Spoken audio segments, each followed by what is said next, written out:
Yesus, jalan sertanya setiap hari. Jalan serta Yesus selamanya. Selamat pagi adik-adik semua. Jumpa lagi di Sekolah Minggu Online Glorious Kids. Adik-adik, bagaimana kabarnya pagi ini? Sehat semua? Tetap semangat ya mengikuti ibadah online kita di Sekolah Minggu ini. Mari adik-adik, kakak ajak memuji Tuhan. Bapa, ku datang padamu.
Bapa kami yang ada di dalam kerajaan surga, pada pagi hari ini ya Tuhan, kami mengucap syukur dan terima kasih untuk segala kasih Tuhan, kebaikan Tuhan, penyertaan Tuhan dari sepanjang malam yang gelap hingga pagi ini kami boleh bersama-sama datang untuk berbakti memuji Tuhan dan mendengarkan firman-Mu. Tuhan, pimpin kebaktian ibadah online pada pagi hari ini kami serahkan ke dalam tangan kasih Tuhan. Tuhan yang memimpin kami, yang menyertai kami, yang memberkati kami sebagai anak-anak-Mu yang setia dalam beribadah pada pagi hari ini. Tuhan, inilah doa kami, inilah ucapan syukur kami. Di dalam nama Tuhan Yesus kami mulai kebaktian ini. Amin. Halo adik-adik, hari ini adalah hari yang bersuka cita kan? Yuk kita nyanyikan pujian Hati Senang.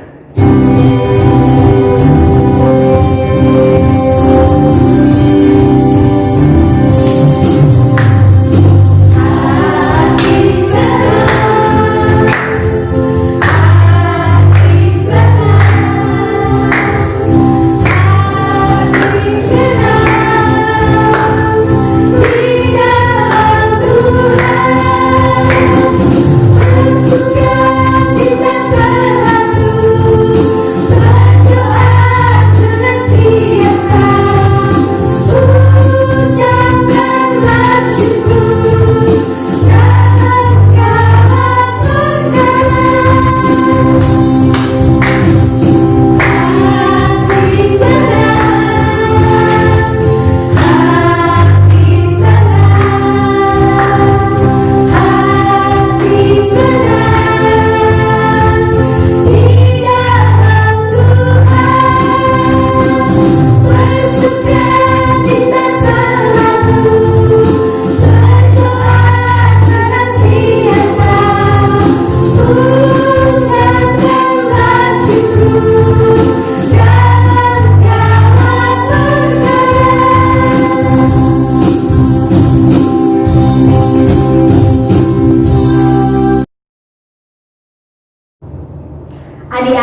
selalu ada buat kita. Di saat kita suka, di saat kita duka, Tuhan Yesus selalu ada buat kita. Yuk kakak mau ajak kita semua untuk kita menyanyikan satu pujian yang berjudul Jalan Serta Yesus.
Adik-adik, mari kita mempersiapkan hati kita untuk memberikan yang terbaik buat Tuhan. Kita pujikan pujian bersyukur.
Adik-adik, kakak ajak kita untuk berdoa.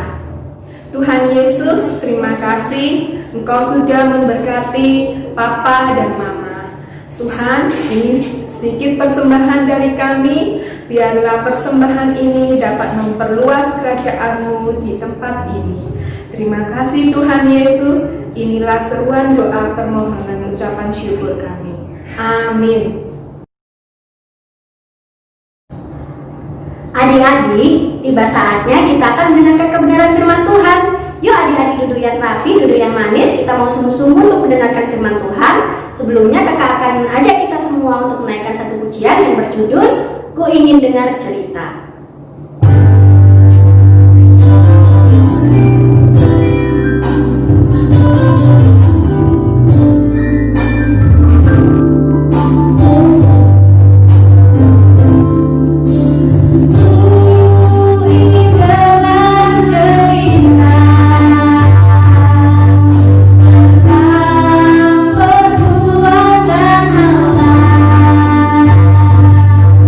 Biarkan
Selamat pagi pemirsa, bersama dengan saya Vinda Elisandi dalam berita Glorious Kids.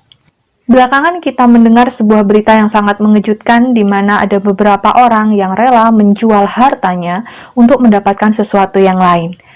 Berita yang pertama datang dari seseorang yang rela menjual harta bendanya untuk mendapatkan sebuah ladang atau membeli sebuah ladang. Dan berita yang kedua datang dari seseorang yang rela menjual harta bendanya hanya untuk membeli sebuah mutiara. Aneh ya? Bagaimana sebenarnya kisah ini berlangsung? Saya dan tim akan mengajak seluruh pemirsa untuk bersama-sama menyaksikan berita eksklusif dari kami tentang bagaimana orang-orang ini rela menjual harta benda mereka untuk mendapatkan sesuatu yang jauh lebih berharga. Mari kita simak beritanya. Selamat pagi pemirsa, dengan reporter Glorious Kids di sini. Hari ini saya akan melaporkan tentang sebuah peristiwa yang fenomenal di mana ada beberapa orang yang menjual harta milik mereka untuk mendapatkan harta karun dan juga mutiara yang sangat berharga. Berita pertama datang dari seseorang yang rela menjual harta bendanya, yaitu ternak, rumah, dan mungkin kebun juga, untuk mendapatkan sebuah ladang di mana dia bisa menemukan harta karun yang berharga. Peristiwa ini terjadi ketika bapak tersebut melakukan penggalian di sebuah kebun yang bukan miliknya. Ketika bapak ini menemukan sebuah kotak yang berisi harta karun, ia memutuskan untuk membeli kebun tersebut supaya kebun tersebut menjadi miliknya. Oleh sebab itu, dia kembali ke rumahnya dan dia menjual harta bendanya untuk mendapatkan kebun di mana dia menemukan harta karun yang sangat-sangat berharga tersebut. Berita yang kedua datang dari seseorang yang menemukan mutiara yang sangat-sangat berharga. Mutiara itu memiliki kualitas dan juga harga yang sangat-sangat baik. Oleh sebab itu, bapak tersebut rela menjual harta benda yang ia miliki saat ini untuk membeli mutiara yang jauh lebih berharga dibandingkan dengan apa yang ia miliki saat ini. Ketika kami bertanya dengan kedua orang tersebut, mengapa mereka menjual harta benda mereka hanya untuk mendapatkan harta karun dan juga mutiara yang mereka beli tersebut? Jawabannya adalah karena harta karun dan mutiara yang mereka temukan itu memiliki harga yang jauh lebih tinggi dibandingkan dengan apa yang mereka miliki saat ini. Kembali ke studio, saya, reporter Glorious Kids, melaporkan. Baik, terima kasih untuk berita yang telah disampaikan oleh reporter kami Glorious Kids dari TKP. Demikianlah berita yang dapat kami sampaikan. Sampai bertemu lagi di berita-berita Glorious Kids selanjutnya. Halo, selamat bertemu lagi adik-adik dengan Kak Vinda di sini. Apa kabar kalian semua? Baik-baik aja kan? Nah, sebelum kita mendengarkan firman Tuhan lebih jauh, yuk sama-sama kita berdoa dulu ya. Mari kita satu di dalam doa. Bapa yang baik, kami mengucap syukur kepadamu untuk hari yang kau jadikan atas kami. Kami bersyukur karena kami masih diberi kesempatan untuk sekolah minggu, meskipun kami masih harus melakukannya di rumah kami masing-masing. Tuhan, tolong kami anak-anak-Mu, supaya mata hati kami terbuka mendengarkan firman-Mu, dan firman itu boleh bertumbuh di dalam hati dan pikiran kami. Ajar kami untuk kami boleh menilai segala sesuatu dengan baik, sehingga kami mempermuliakan nama-Mu. Terima kasih Tuhan yang baik, di dalam nama Tuhan Yesus Kristus kami berdoa dan kami mengucap syukur. Amin. Oke, ayo, siapa tadi yang sudah dengar berita yang kita dengar di depan? Ya, tadi beritanya tentang apa ya ngomong-ngomong? Tentang seseorang yang apa ya? Kak Vina nggak denger nih, ayo ngomong yang keras. Tentang seseorang yang menemukan harta karun, lalu menjual kekayaannya untuk mendapatkan harta karun tersebut. Ya, betul. Yang kedua apa? Yang kedua adalah tentang seseorang yang menjual kekayaannya untuk mendapatkan mutiara yang sangat berharga. Nah, mutiara, ngomong-ngomong tentang mutiara yang kayak apa sih Kak Vinda? Ini adalah kalung mutiara. Kak Vinda punya kalung mutiara nih teman-teman. Ya, tapi kalau harta karun, Kak Vinda nggak punya harta karun ya. Kak Vinda nggak bisa tunjukin deh jadinya harta karunnya kayak gimana. Oke. Nah, hari ini Kak Vinda mau ngasih tahu teman-teman kalau tadi beritanya yang tadi kita dengar di depan itu, teman-teman, ternyata ada loh di dalam Alkitab. Ayo, siapa yang tahu ceritanya itu ada di dalam Alkitab bagian mana? Angkat tangan, angkat tangan. Ya, kita mau membaca firman Tuhan ini di dalam Alkitab kita, yaitu di dalam Matius pasal 13 ayat 44 sampai 46. Nah, bunyi firman Tuhannya gimana? Yuk, sama-sama kita simak ya. Matius pasal 13 ayat 44 sampai 46. Bunyi firman Tuhan demikian. Perumpamaan tentang harta terpendam dan mutiara yang berharga. Hal kerajaan surga itu seumpama harta yang terpendam di ladang, yang ditemukan orang, lalu dipendamkannya lagi. Oleh sebab sukacitanya, pergilah ia menjual seluruh miliknya, lalu membeli ladang itu. Ayat 45, demikian pula hal kerajaan surga itu seumpama seorang pedagang yang mencari mutiara yang indah. Setelah ditemukannya mutiara yang sangat berharga, ia pun pergi menjual seluruh miliknya, lalu membeli mutiara itu. Nah, adik-adik, kalau kita perhatikan firman Tuhan yang kita bacain hari ini tadi, kita melihat ada dua peristiwa yang diceritakan oleh Tuhan Yesus di dalam Alkitab.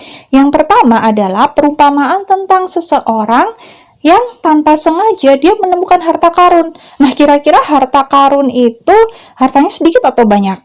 Nah, di kasus ini harta karunnya itu banyak, teman-teman. Jadi, pada waktu itu ada seseorang yang tanpa sengaja menemukan harta karun di sebuah ladang atau kebun ya. Bagi teman-teman yang nggak tahu ladang itu apa, ladang itu sama dengan kayak kebun gitu ya. Jadi kebun atau sawah lah ya. Jadi seseorang ini dia tanpa sengaja menemukan harta karun di dalam ladang yang sedang tempat di mana dia ada itu gitu. Nah, ketika dia menemukan harta karun itu, tiba-tiba langsung diambil nggak harta karunnya? Hah? Ternyata enggak, teman-teman. Kenapa? Karena kalau dia langsung ambil harta karunnya itu, ketahuan sama orang yang punya kebun itu, kira-kira harta karunnya bakalan dikasihin nggak ya? Kan kebunnya punyanya orang itu gitu, bukan punyanya si Bapak A ini ya kan? Nah, jadinya teman-teman tahu nggak apa yang dia lakukan? Si Bapak yang menemukan harta karun ini, dia segera pulang ke rumahnya dia jual harta-hartanya dia, misalnya rumahnya dia, atau mungkin dia punya ternak, dijual semuanya tuh. Buat apa? Buat membeli ladang atau kebun yang di dalamnya ada harta karun yang dia temukan tadi. Tanpa satu orang pun yang mengetahuinya, dia datang ke orang yang punya kebun tadi itu, dia bilang gini, Bapak, aku mau beli dong kebunnya Bapak gitu. Berapapun harganya aku mau bayar ya. Akhirnya apa yang dilakukan? Si Bapak yang punya tanah tadi itu bersedia menjual ladangnya, sehingga ladang itu bisa dibeli oleh Bapak yang menemukan harta karun ini, teman-teman. Nah, jadi ketika ladang itu sudah menjadi hak miliknya atau sudah menjadi miliknya si Bapak yang menemukan ladang, otomatis harta karun yang ada di dalamnya jadi punyanya si Bapak itu juga kan? Nah, ya, itu peristiwa yang pertama. Peristiwa yang kedua adalah ada seseorang yang memang dia suka mengumpulkan benda-benda yang berharga, termasuk batu-batu permata dan lain sebagainya. Suatu ketika dia mencari perhiasan yang punya nilai yang sangat berharga. Akhirnya dia menemukan sebuah mutiara. Firman Tuhan bilang si orang ini menemukan mutiara yang punya nilai yang sangat berharga. Berarti kalau sangat berharga tuh nilainya sangat mahal sekali, ya. Jadi si Bapak ini mau mencari sesuatu yang sangat berharga dan akhirnya dia menemukan, yaitu dia menemukan mutiara. Nah, ketika dia melihat mutiara ini, dia melihat bahwa mutiara ini tuh bagus banget. Harganya kalau dijual lagi pasti mahal banget. Jadi apa yang dilakukan oleh dia? Dia menjual hartanya yang lain untuk membeli mutiara yang jauh lebih berharga ini. Ya, teman-teman. Jadi kalau misalnya dia sudah punya uang untuk membeli mutiara ini, dia bisa nggak beli mutiara ini? Dia bisa beli mutiara ini. Dan kalau dijual lagi mutiara ini harganya pasti sangat-sangat mahal. Oleh sebab itu dia rela memberikan atau dia rela menjual hartanya yang lain seperti rumahnya, ternaknya mungkin, atau perhiasan-perhiasannya dia yang lain dia jual supaya dia bisa membeli mutiara yang mahal ini, mutiara yang berharga ini. Nah, adik-adik, kira-kira kenapa ya Tuhan Yesus ngasih tahu murid-muridnya tentang perumpamaan ini atau tentang cerita ini? Kira-kira kenapa ya? Nah, gini teman-teman. Tuhan Yesus itu mengajarkan kepada murid-muridnya dan juga kepada kita pada hari ini bahwa Tuhan Yesus dan juga kerajaan surga itu memiliki nilai yang jauh lebih berharga dibandingkan dengan harta-harta yang ada di dunia. Harta di dunia itu apa aja sih? Contohnya nih, hartanya teman-teman apa? Mainan, ya. Terus apa lagi? Mobil. Terus apa lagi? PlayStation. Terus handphone. Terus rumah. Nah, adik-adik, kira-kira kalau kita punya handphone, punya rumah, punya mobil, punya apa lagi ya? Punya pesawat terbang, punya punya mainan yang banyak. Kira-kira kalau misalnya kita mati, mainannya dibawa nggak? Enggak kan? Kalau misalnya kita mati, mobilnya dibawa nggak? Enggak kan? Nah, berarti kalau di dunia ini kita cuma kerjaannya nyari mainan terus, cari duit terus, cari mobil terus, cari rumah. Kira-kira kalau kita mati dibawa nggak ya? Enggak kan? Nah, hari ini tuh Tuhan mau ngajarin sama kita bahwa harta yang kita miliki di dunia ini nggak ada apa-apanya dibanding dengan nilai yang kita miliki di surga. Kalau kita percaya sama Tuhan Yesus, kalau kita taat sama Tuhan Yesus, taat itu apa sih? Taat itu melakukan apa yang Tuhan Yesus perintahkan. Contohnya apa yang Tuhan Yesus perintahkan? Gak suka bohong, gak suka mencuri, gak suka ngejekin teman, gak suka nyontek, gak suka apa lagi? Ya, pokoknya segala sesuatu yang berhubungan dengan dosa Tuhan Yesus nggak suka. Nah, kalau kita mau mendapatkan harta yang jauh lebih berharga daripada harta-harta yang ada di dunia, syaratnya cuma satu.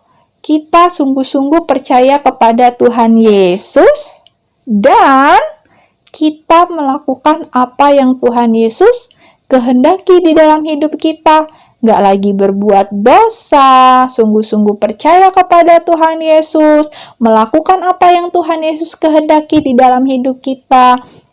Kak, emangnya apa yang Tuhan Yesus mau di dalam hidup kita untuk kita lakukan? Nah, kalau kalian bertanya seperti itu, kalian bisa temukan jawabannya di dalam Alkitab. Nih ya, di dalam Alkitab.